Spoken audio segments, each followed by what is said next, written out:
Hello दोस्तों, आज मैं इस वीडियो में समुद्र में रहने वाले सबसे अनदेखे जानवरों के बारे में बात बताऊंगा। तो चलिए वीडियो को करते हैं स्टार्ट। मोर मर्टेसिंग झींगा भारतीय और उष्णकटिबंधीय पश्चिमी प्रशांत महासागरों में पाई जाने वाला पिंकॉक मैटिस झींगा एक कैंडी रंग का क्रस्टेशियल है जो अपने सामने के दो उपांगों से शिकार को जल्दी से मुक्का मारने की क्षमता के लिए जाना जाता है। अंतर्राष्ट्रीय महासागर संरक्षण वकालत समूह ओशियाना के अनुसार इस झींगा का मुक्का जानवरों के साम्राज्य में सबसे तेज गतिविधियों में से एक है। इतना अधिक कि यह एक मछली घर की कांच की दीवार को तोड़ने के लिए पर्याप्त मजबूत है। लेकिन चिंता की कोई बात नहीं है, वे जानवर अपनी स्टील की मुट्ठी का उपयोग केवल खुले मोलस्क को तोड़ने और केकड़ों को अलग करने के लिए करते हैं। बता दिया, इसका नाम इसके सेक्सी अधोवस्त्र के एक टुकड़े के तरह लगता है, लेकिन मूर्ख मत बनो। गुलाबी पारदर्शी शतासीलिया एक समुद्री ककड़ी है जो बोनियो के पूर्व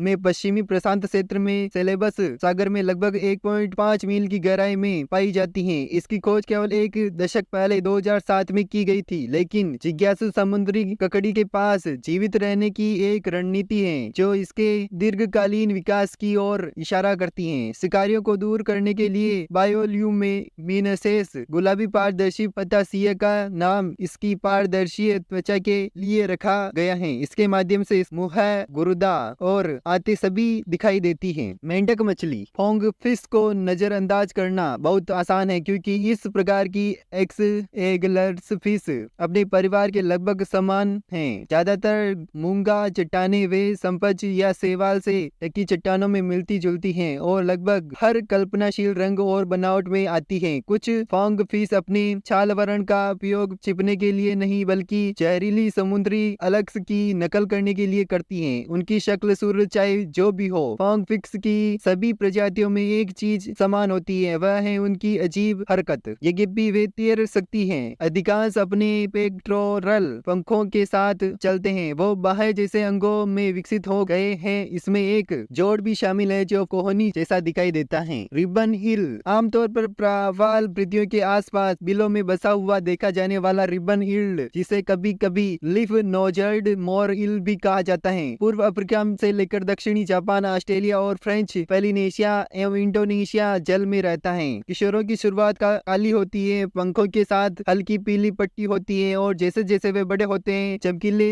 नीले और पीले रंग में परिवर्तित होते जाते हैं। इन मछलियों को प्रोटेटिक हेड्रेफोर्नाइट कहा जाता है, जिसका अर्थ है कि वे अपने पूरे जीवन में एक बार नर से मादा में लिंग परिवर्तन करती हैं। जालरदार शार्क फील्ड शार्क क्लेमाइडो से लार्च एग्रुइंस समुद्र में सबसे सुंदर दिखने वाले जीवों में से एक है। यदि यह एक प्राचीन जानवर जैसा दिखता है जैसे है, तो इसका कारण यह है कि प्रागैतिहासिक प्राणी की जगह 80 मिलियन वर्ष पुरानी है। जालरदार शार्क लगभग 7 फीट तक लंबी हो सकती है और इसका नाम इसके कलफड़ों की जालरदार उपस्थिति के कारण रखा गया है। हालांकि नाम में शार्क है, ये जानवर स्पष्ट रूप से पिन शैली में तैरते हैं, बिल्कुल मछली की तरह। वे ज्यादातर स्क्विड खाते हैं, आमतौर पर अपने शिकार को पूरा निगल लेते हैं। क्रिसमस ट्री कीड़ा वैज्ञानिकों को यह विचित्र प्राणी गेट बेरियस रिफ के चिपकली द्वीप पर मिला और इसे उचित रूप में क्रिसमस ट्री वर्म नाम दिया गया। सर्पिल शाखाएं वास्तव में कृमि के सांस लेने और भोजन करने वाले उपकरण हैं, जबकि कृषि स्वयं एक ट्यूब में रहता है। ये पेड़ जैसे मुकुट वाले जैसे उपांगों से ढके होते हैं, जिसे रेडियोल्स कहा जाता है। इसका उपयोग सांस लेने और शिकार को पकड़ने के लिए किया जाता है, लेकिन अगर क्रिसमस ट्री वर्म को खतरा महसूस हो तो इन्हें वापस लिया जा सकता है।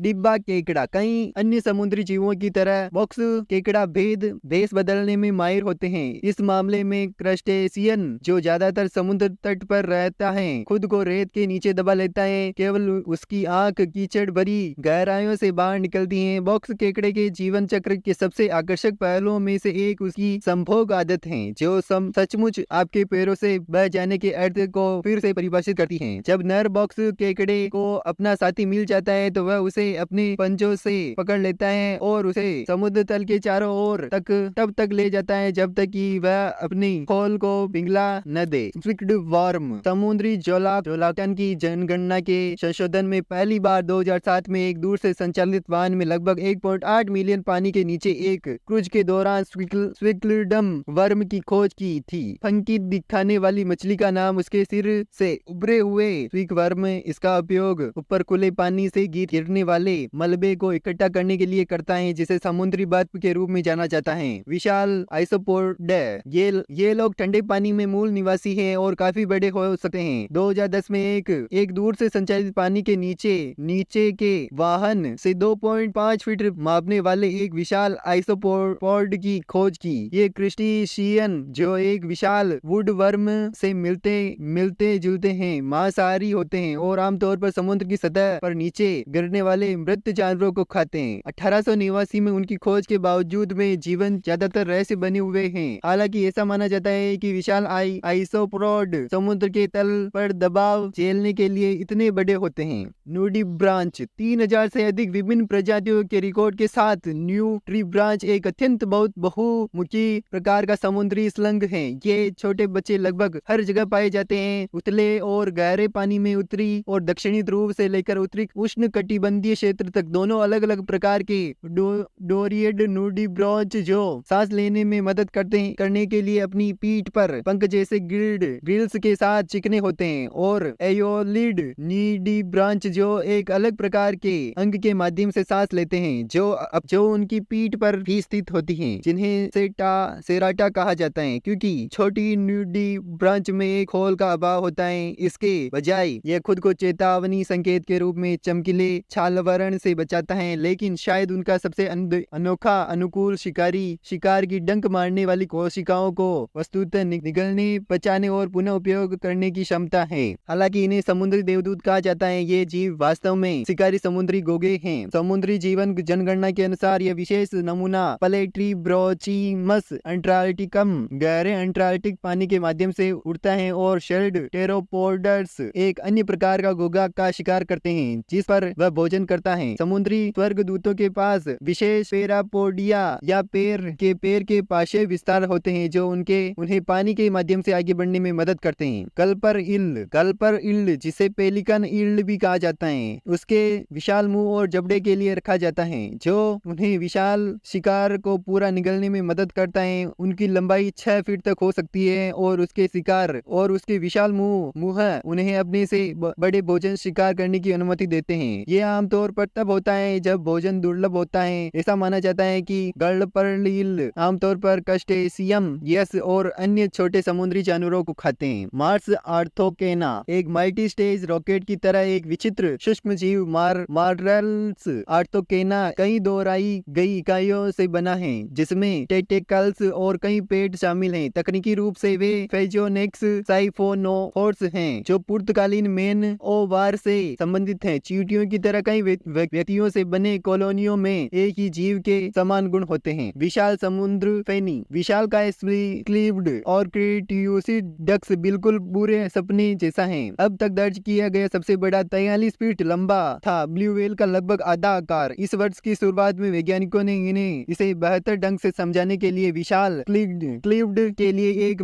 मसौदा जीनोम अनुक्रम बनाया। लगभग 2.7 बिलियन डीएनए बेस जोड़ के साथ इसका जीनोम मानव जीनोम के आकार का लगभग 90% है। इसके अलावा वैज्ञानिक उस विशाल जानवर या उसकी आदतों के बारे में बहुत कुछ नहीं जानते, क्योंकि हम जो कुछ भी जानते हैं वह उनके शवों से आते हैं जो किनारों पे बह जाते हैं। अधिकांश समय विशाल स्लिग्ड पानी में इतने गहरे रहते हैं कि हम उन्हें कभी नहीं देख पाते हैं, जिससे उनकी साजिश और बढ़ जाती है। मुन्नोपिस